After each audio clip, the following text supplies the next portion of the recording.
Ryan Garlick here, and I am here at RetailX with Sammie Hogan from Sidecar. Sammie, thanks for joining us. Of course, thanks for having me. Super happy to be here.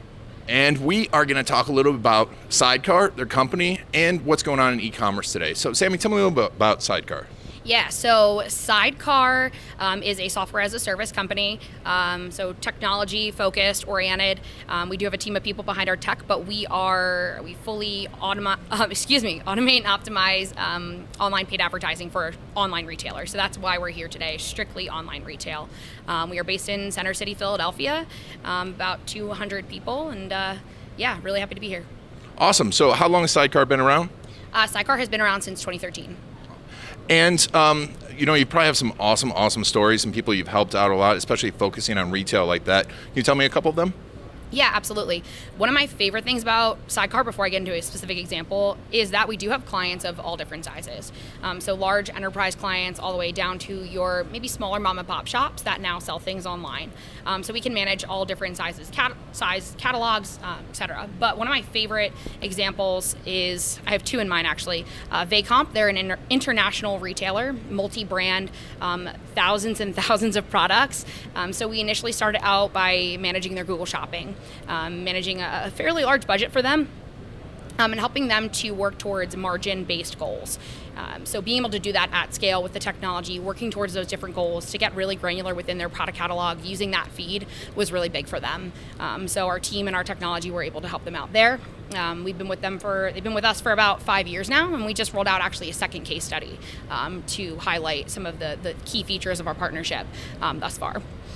So that's one. The second one that I'd say is Gary's Wine. It's maybe small on the smaller end of that spectrum. They sell wine and spirits, and as you may know, Google, they may have some restrictions with things like that, but we are fully managing Facebook, Bing Shopping, Google Shopping, and paid search for them. So that full multi-channel experience, done really well, limited internal resources, and have been really, really a great pleasure to work with. And what were some of the big challenges that they came to you to overcome? Yeah, I'd say the size of their product catalog, and then wanting to get more granular with those goals. How can we use our product feed to work towards a different return on ad spend, or target new customers in a different way? With the Gary's Wine example, to use Facebook to retarget people, use that pixel, get them back into that funnel, and eventually get them to make that purchase. And at what point could you tell, like with Gary's Wine, that they were like, oh wow, this is really working? Yeah, so we started out with them with Google Shopping and Bing Shopping, and they really loved what we did there, and so they wanted to add on Google paid search as well, and just being able to push out ads for every one of those products or identify those key terms or things that are more likely to intent. That's when they said, all right, we want you guys to do Facebook for us as well, manage those Facebook dynamic ads. So it's really been great to keep adding things on as we go and grow through our partnership. Very cool, very cool. And so with Sidecar, what do you feel is the biggest milestone or achievement that you're really, really proud of?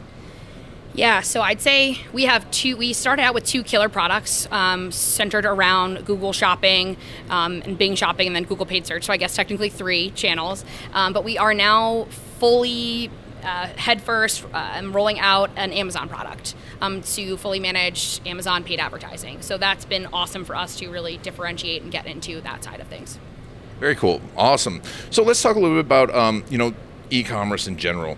What do you see as the biggest challenges to retailers and e-commerce today? What are the ones that they're coming to you and saying, these are the problems I'm having? Yeah. I'd say identifying goals sometimes. You would think that there are some people or some prospective clients that are really sharp about what they're looking for, the return on ad spend that they're looking to hit, or maybe that cost per acquisition. But sometimes people have a hard time identifying what that actual number is, and that may vary across their catalog. So that's a great win for Sidecar, as we're able to help them do that. But I'd say that's one of the biggest challenges. Awesome.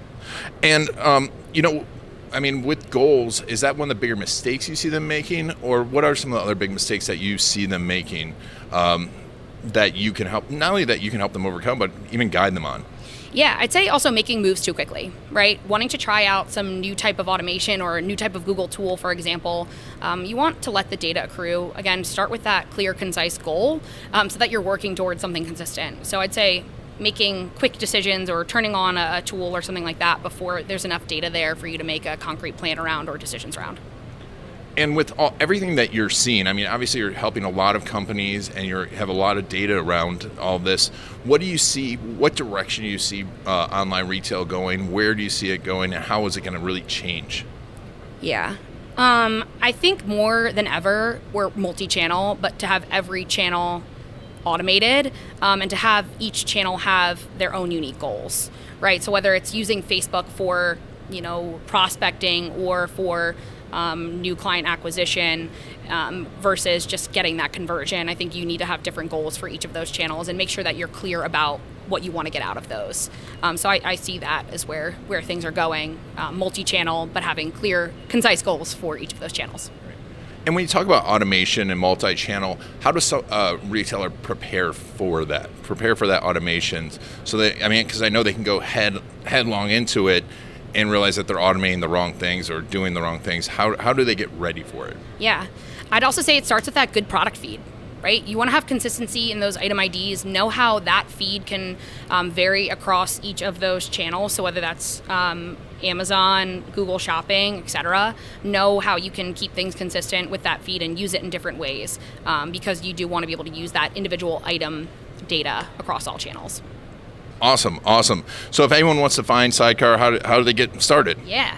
Well, we will be at booth 115, I believe. Don't quote me on that. Or you can go to getsidecar.com.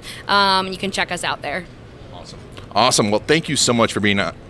Yeah, of course. Thanks for having me. It was a pleasure. And thank you guys for watching. It's been Ian Garlic and Sammie from Sidecar. And make sure to tune in to the rest of these episodes from RetailX.